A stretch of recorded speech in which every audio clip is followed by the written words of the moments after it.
ಇನ್ನು ರಾಜ್ಯದಲ್ಲಿ operation food raid ಮುಂದುವರೆದಿದೆ. ರೈಲ್ವೆ ನಿಲ್ದಾಣಗಳ ಆಹಾರ ಮಳಿಗೆಗಳಲ್ಲಿ ತಪಾಸಣೆ ಮುಂದುವರೆದಿದೆ. 36 ರೈಲು ನಿಲ್ದಾಣ, 112 ಆಹಾರ ಸಂಸ್ಥೆಗಳ ಪರಿಶೀಲನೆ ಆಗ್ತಾ ಇದೆ. ಬೆಂಗಳೂರು, ಮೈಸೂರು, ಹುಬ್ಬಳ್ಳಿ, ಮಂಗಳೂರು ನಿಲ್ದಾಣಗಳಲ್ಲಿ ತಪಾಸಣೆಗಿಳಿತಾ ಇದ್ದಾರೆ ಅಧಿಕಾರಿಗಳು. ಈಗ ಹಲವು ಕಡೆಗಳಲ್ಲಿ ಹೋಟೆಲ್ಗಳಲ್ಲಿ ತಪಾಸಣೆ ಆಯಿತು. ಮೇನಾಗಿ ಸರ್ಕಾರಿ ಸಂಸ್ಥೆಗಳ ಕ್ಯಾಂಟೀನ್ಗಳಲ್ಲಿ ಈ ಕಾರ್ಯಾಚರಣೆ ಆಯಿತು. ಈಗ ರೈಲ್ವೆ ನಿಲ್ದಾಣಗಳ ಆಹಾರ ಮಳಿಗೆಗಳಲ್ಲಿ ಯಾವ ರೀತಿ ಫುಡ್ ಕೊಡ್ತಾ ಇದ್ದಾರೆ ಅಥವಾ ಅದರ ಫುಡ್ ಯಾವ ರೀತಿ ಕೊಡ್ತಾ ಇದ್ದಾರೆ ಅನ್ನುವಂಥ ನಿಟ್ಟಿನಲ್ಲಿ ತಪಾಸಣೆ ಮಾಡ್ತಾ ಇದ್ದಾರೆ. ಸುಮಾರು 36 ರೈಲು ನಿಲ್ದಾಣ, 112 ಆಹಾರ ಸಂಸ್ಥೆಗಳ ಪರಿಶೀಲನೆ ಆಗ್ತಾ ಇರುವಂಥದ್ದು. ಜಿಲೇಬಿಯಲ್ಲಿ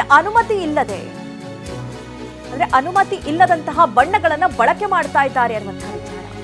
ಹಾವೇರಿಯಲ್ಲಿ ಅವಧಿ ಮೀರಿದ ಮೊಸರು, ಹಾಲು ಪತ್ತೆಯಾಗಿದೆ. ಕೆಆರ್ಪುರಂ ರೈಲು ನಿಲ್ದಾಣದ ಹೋಟೆಲ್ಗಳಲ್ಲಿ ಅಧ್ವಾನವೇ ಕಂಡು ಬಂದಿದೆ.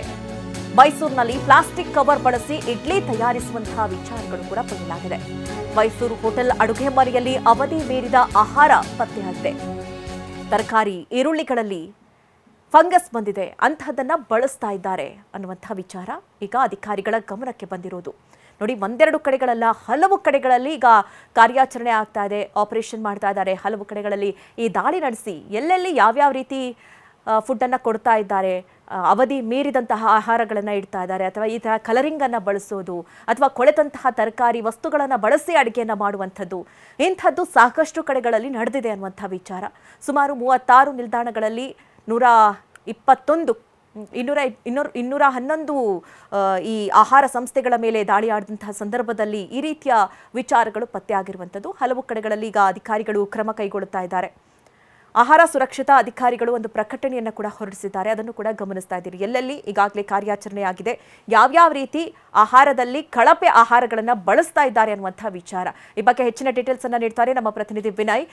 ಈಗ ನಾವು ಗಮನಿಸ್ತಾ ಇರೋ ಹಾಗೆ ಸಾಕಷ್ಟು ಕಡೆಗಳಲ್ಲಿ ಅಧಿಕಾರಿಗಳು ದಾಳಿ ನಡೆಸ್ತಲೇ ಇದ್ದಾರೆ. ಆದರೆ ಒಂದಲ್ಲ ಒಂದು ರೀತಿಯಲ್ಲಿ ಕಳಪೆ ಆಹಾರ ಆಗಿರ್ಬೋದು, ಅಥವಾ ಪ್ಲಾಸ್ಟಿಕ್ ಅನ್ನ ಬಳಕೆ ಮಾಡೋದಾಗಿರ್ಬಹುದು, ಅಥವಾ ಕಲರಿಂಗ್ ಅನ್ನ ಬಳಕೆ ಮಾಡುವಂಥದ್ದು, ಅಂದ್ರೆ ಬ್ಯಾನ್ ಆಗಿರುವಂತಹ ವಸ್ತುಗಳನ್ನ ಬಳಸಿ ಆಹಾರ ತಯಾರಿಸ್ತಾ ಇರುವಂತಹ ವಿಚಾರಗಳು ಗೊತ್ತಾಗ್ತಾ ಇದೆ. ಈಗ ಯಾವ ರೀತಿ ಕ್ರಮ ಕೈಗೊಂಡಿದ್ದಾರೆ ಅಧಿಕಾರಿಗಳು?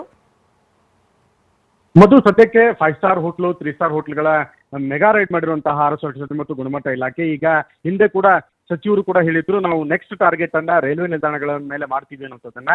ಈಗ ದಿಢೀರ್ನ ಕಳೆದ 2 ದಿನಗಳಿಂದ ಕೂಡ ಈ ರೈಲ್ವೆ ನಿಲ್ದಾಣಗಳು ಪ್ರಮುಖವಾಗಿ ರಾಜ್ಯಾದ್ಯಂತ 136 ಕಡೆ ಪ್ರಮುಖವಾಗಿ ದಾಳಿಯನ್ನ ಮಾಡಲಾಗಿದೆ. 132ಕ್ಕೂ ಹೆಚ್ಚು ಆಹಾರ ಪದಾರ್ಥಗಳನ್ನು ಕೂಡ ಪರಿಶೀಲನೆ ಮಾಡಿರುವಂತದ್ದು. ಇಲ್ಲಿ ಆಶ್ಚರ್ಯಕರ ಮತ್ತು ಆತಂಕಕಾರಿ ಅಂಶ ಕಂಡು ಬಂದಿದೆ. ಅದರಲ್ಲೂ ಪ್ರಮುಖವಾಗಿ ಬೆಂಗಳೂರಿನ ಕೆಆರ್ಪುರಂ ರೈಲ್ವೆ ನಿಲ್ದಾಣದಲ್ಲಿ ಸ್ವಚ್ಛತೆ ಇಲ್ದಿರೋದು, ಅತಿಯಾದಂತಹ ನೈರ್ಮಲ್ಯತೆ ಕಂಡು ಬಂದಿದೆ. ಇದು ನಿಜಕ್ಕೂ ಕೂಡ ಅಲ್ಲಿ ಆಹಾರ ಸೇವನೆ ಮಾಡುವಂತವರಿಗೆ ಮತ್ತು ಅಲ್ಲಿ ಬರುವಂತಹ ಪ್ರಯಾಣಿಕರಿಗೆ ದೊಡ್ಡ ಮಟ್ಟದಲ್ಲಿ ಆತಂಕವನ್ನು ತೋಡಿದ್ರೆ.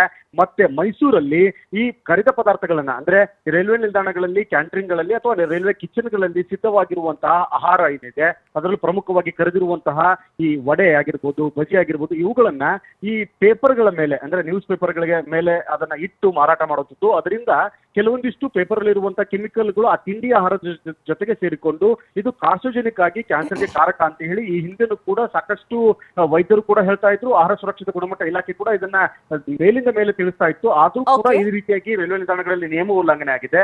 ಜೊತೆಗೆ ಜಿಲೇಬಿಗಳ ಮೇಲೆ ಕೂಡ ಕೃತಕ ಬಣ್ಣವನ್ನು ಬಳಕೆ ಮಾಡಿರುವಂತದ್ದು, ಅವಧಿ ಮೀರಿರುವ ಹಾಲು ಪತ್ತೆಯಾಗಿದೆ. ಹಾವೇರಿ ನಿಲ್ದಾಣಗಳಲ್ಲೂ ಕೂಡ ಸಾಕಷ್ಟು ಅವಧಿ ಮೀರಿರುವಂತಹ ಹಾಲು, ಮೊಸರು ಕೂಡ ಪತ್ತೆಯಾಗಿರುವುದು ನಿಜಕ್ಕೂ ಕೂಡ ದೊಡ್ಡ ಮಟ್ಟದಲ್ಲಿ ಆತಂಕ ಆಗಿದೆ. ಹೀಗಾಗಿ ಇವರು ಸಂಬಂಧಪಟ್ಟಂತ ರೈಲ್ವೆ ನಿಲ್ದಾಣಗಳ ಕ್ಯಾಂಟರಿಂಗ್ ಏನ್ ತೆಗೆದುಕೊಂಡಿರ್ತಾರಲ್ಲ, ಆ ಒಂದು ಮಾಲೀಕರಿಗೂ ಕೂಡ ಈಗ ನೋಟಿಸ್ ಅನ್ನು ನೀಡಿ ವರದಿ ನೀಡುವಂತ ಕೂಡ ಸೂಚನೆ ಕೊಟ್ಟಿರುವಂತದ್ದು. Madhu Nagaraj. Okay Vinay, thank you ನಿಮ್ಮೆಲ್ಲ ಡೀಟೇಲ್ಸ್ಗಾಗಿ.